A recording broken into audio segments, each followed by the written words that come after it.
It's a pleasure to be here. There's no power up in Patterson, no power, no shower. So if I smell a little jack, let me know. I never thought, but you know, being from Pauling, I'm used to no running water or electricity. That's a joke, Warren. Okay, so good stuff. I mean, I never thought I would be here in North Salem or anywhere, and thinking that Washington, D.C. is actually making Albany look functional, but that is exactly what is happening. And not only that, is, at least to some extent, not only that, I mean, if you think of what has been accomplished in this legislative session and giving it according to Albany standards, we really have moved the ball and are moving in the right direction. A balanced budget, I know not a big thing at the town level because you make the tough decisions every single day. You make fiscally conservative decisions, tough decisions every day. Albany has shifted those tough decisions for a very long time. So the balanced budget, which came on time in our Senate chamber, is actually early, actually cut spending by 2%. And once again, at the town level, you know, town supervisors, town council are used to making those tough decisions on a regular basis. But in Albany, the land that common sense forgot, at least in many instances, we saw tax increases of 8, 9, 10% compounded annually every single year. So a 2% cut in real terms is more like a 10% cut. And we had a previous governor, 2 governors before this one, and Governor Spitzer, who said, look, everything's going to change on day one.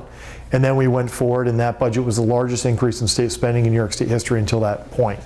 And the excuse was given, well, you can't change the course of a battleship in a day. The course of this battleship in New York State government needs to be changed in a day. And we now have a governor in Governor Cuomo who gets it. And he has been remarkable in his ability. Number one, he has a great relationship with my majority leader, Dean Skelos, and our conference and rank and file members. And the partisanship that you see in some other state capitals just hasn't taken over in Albany, which is a very good thing. And somehow he's been able to get Shelley Silver in line, which is a near impossible task that no governor has ever been able to figure out. So whether it be photos he has or he's just magic dust somewhere, I don't know. But this governor has been entirely capable of holding the line with Shelley. Shelley Silver typically just waits out a governor and just lets the clock run out. We saw that didn't happen this year. Good, balanced budget. On the property tax cap. Is the property tax cap perfect? No, the property tax cap is absolutely not perfect. Warren, we've spoken about it, and we've had conference calls where local elected officials have absolutely weighed in. This property tax cap is going to need to be tweaked, no doubt about it.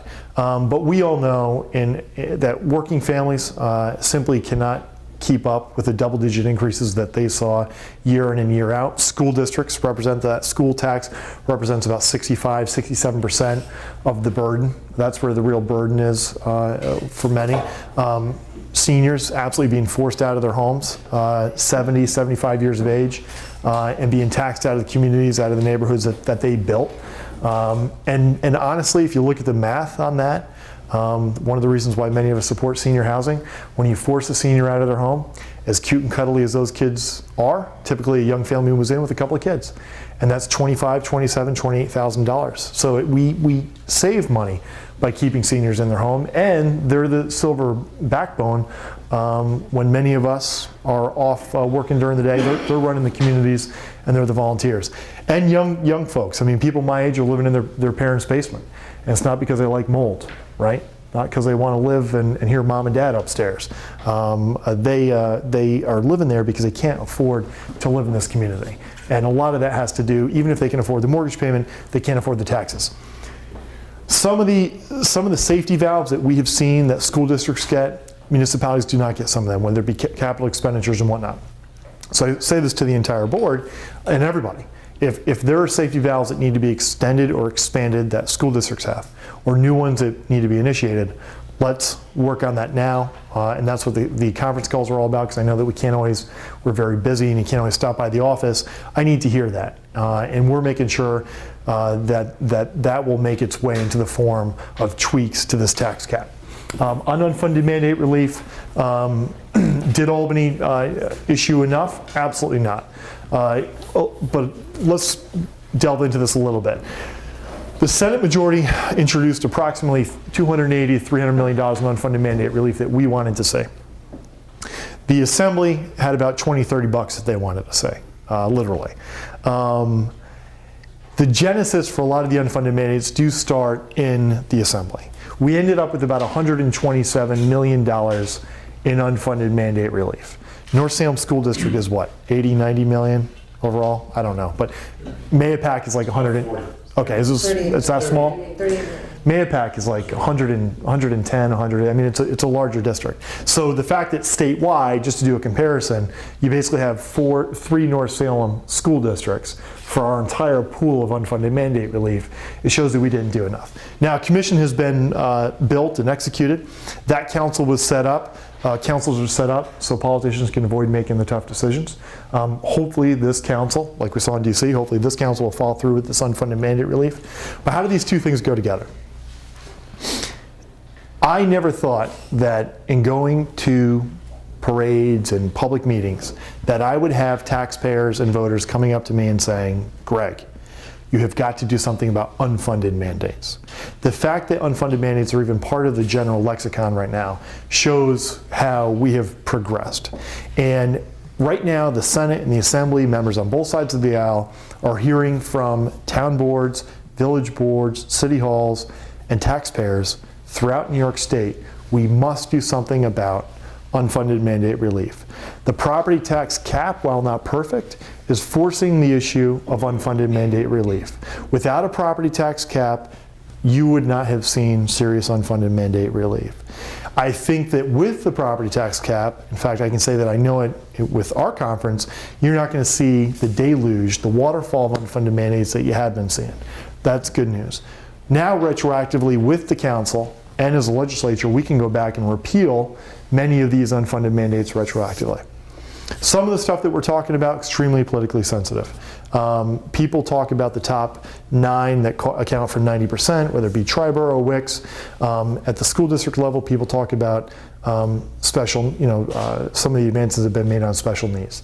And, I had a very honest conversation a little while ago. I said, well, what does this mean? Does this mean that you would like to draw back all the advances that New York State has made? Because what some people like to do is just go back to the federal guidelines on special education, do what some states down south do.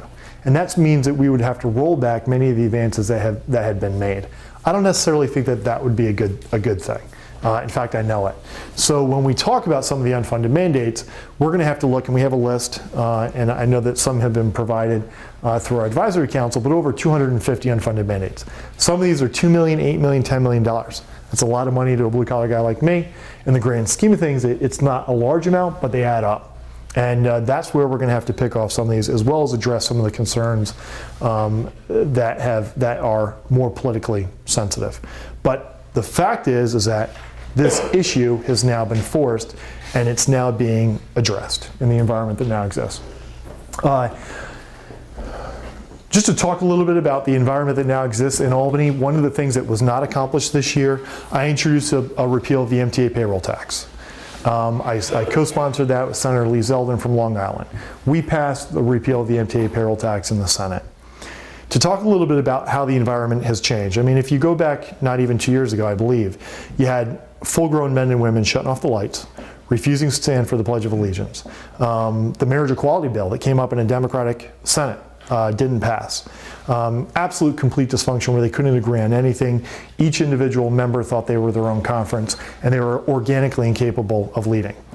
To get back to the marriage equality vote, no matter where you stand on that vote, the reality is that democracy happened in Albany. Conferences previously, you would have seen the ability of a small minority to stop that vote. Now, those who are against may say, oh, that would be a good thing. We talk about in Albany where Shelley and the majority leader control with an iron fist. That's not a good thing on any front. In a functioning democracy, in a functioning legislative body, you should be able to have up or down votes on very important and critical issues to the society and to the economy. So no matter where you stand on that vote, the fact that our conference allowed that bill to come to the floor for an up or down vote, had the votes, and it passed. That's a reality, and that's a law of the land now. That would have not happened previously. We certainly had a small group of people in my conference who would have fought tooth and nail, and did fight tooth and nail, to keep that bill from coming to the floor. But that wouldn't have been democratic. The same thing goes with the MTA payroll tax. What you have, and you would have seen a very bitter partisanship based on social issues, which I don't think would have been constructive in New York State. You have a Democratic governor who's working with us, our Republican conference, and we're accomplishing great things, whether it be on ethics reform, whether it be on the balanced budget. This is why we're going to be able to deal with this. And I think that the MTA payroll tax will be repealed next year. The problem with what people call revenue streams, and I call tax increases, is that this MTA payroll tax now represents $1.5 billion to the budget of the MTA. The MTA is about a $10 or $11 billion budget. MTA, corrupt, okay? Entirely? Maybe not, absolutely not entirely, but they have projects that are rife with corruption, including back to their headquarters down at 2 Broadway, mob infiltration, widely reported. We all know about project overruns 200, 300, 400, 600%. We need a forensic accounting of that MTA. But when you're talking about $1.5 billion, you got to make it up. You have to make that up. Some of that will come from the forensic accounting. The rest will come through a phased repeal of the MTA payroll tax. It starts with employers 25 or less, pulls in municipalities, pulls in school districts. This tax is a killer. It represents cruel and unusual punishment to everybody in this room. You're paying this multiple times, okay? You're paying it through your town, you're paying it through your school district, you're paying it through the not-for-profit that you donate to, you're paying it through your small business. If you're self-employed, you're paying it. You're paying this again and again and again. This has got to be repealed. There are not-for-profits that rarely pay taxes like this. The Girl Scouts, the Hudson Valley, are paying this. Devereaux School, I don't know if anybody's familiar with Devereaux School. Devereaux School helps children with autism. They're paying over $50,000. Now in a school like Devereaux, that's 2 people that could have been employed to help special needs children. Park in Putnam County that helps special needs kids. They're paying a $50,000 check. It's absolutely cruel and unusual punishment. It needs to be repealed. On reforming Albany, we know all too well in this district and beyond, not that we have any patent on it, but Albany has certain individuals, not the entire barrel, but they have really turned shifting around large sums of money into a professional sport. And there were huge loopholes that allowed individual legislators to not disclose their outside income. So God rest her soul, my grandmother, you can go back online on the campaign finance and find when she donated $100 to me. And a lot of the focus by the media and the good government groups has always been, well, we need to get those limits down and we need to make sure that we know when somebody gives you $100. But how about the guy who's an attorney, who's a senator, and he gets on a $50,000 retainer from the local developer who has a project before your board? Now that is not disclosed. That has begun to change with this. Not only that, and it shouldn't have taken this long, but now if you're convicted of a felony as a public official, this sounds like common sense, took a long time to get it done, you won't get your pension. And that goes throughout the state. Once again, because of the way that Albany is now functioning, where you have individuals that can agree to disagree and then work on the substance, stuff like this is now getting done, and it never would have gotten done before. Homeland Security, one of my honors is to be the chairman of Homeland Security, Veterans Affairs, Military Naval Affairs. Folks, we're nearly 10 years out from 9/11 and we're not where we need to be. That's in part my responsibility. We have a great federal chairman and Peter King, and we're blessed as a state to have the work of Peter King. I held a hearing in the city. You may have heard I got some roses, some chocolate, some death threats. Anyways, that hearing, I mean, if you think about some of the stuff that we did, we went with Eyewitness News under the Port Authority bus terminal, one of the busiest bus terminals in the world, the busiest bus terminal in the United States of America. We drove the wrong way. When we should have went left, we went right. When we should have went straight, we went back. We basically, waved down security, which didn't exist, and said, come get us. We could have been there with 20, 30 buses, packed with anything from oranges to you know what.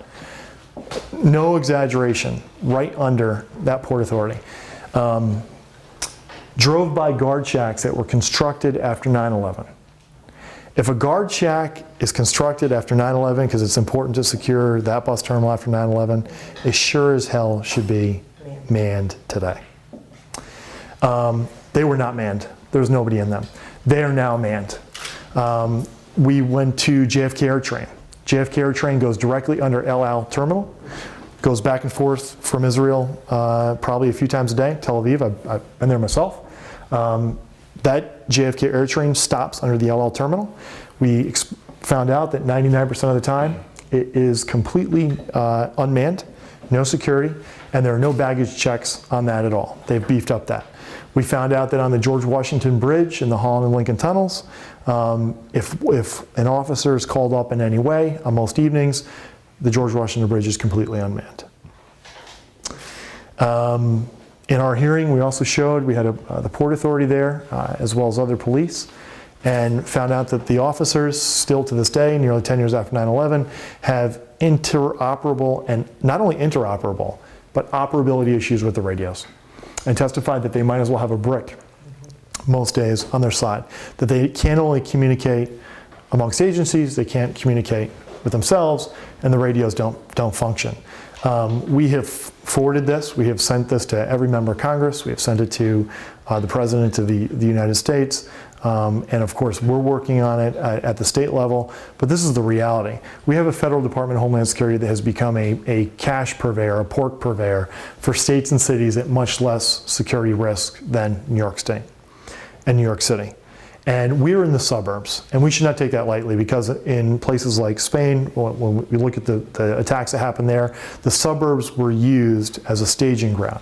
And then they use our transit as taxpayer-funded delivery vehicles for their destruction. That's a reality. And whether we seek to avoid the reality or not, there are people in this country and outside of this country who seek to destroy the United States of America and seek to use our freedom against us. And this stuff is real. So if anything keeps me up at night, this is it. We also had an issue where the funding for New York State was going to be cut by hundreds of millions of dollars. Homeland Security funding was slashed. They were going in there with an axe instead of a scalpel. And we worked with the governor. We worked with Mayor Bloomberg. And once again, Chairman Peter King, who's been absolutely great on this stuff, and we made sure that $186 million was maintained for New York City, which would have been cut.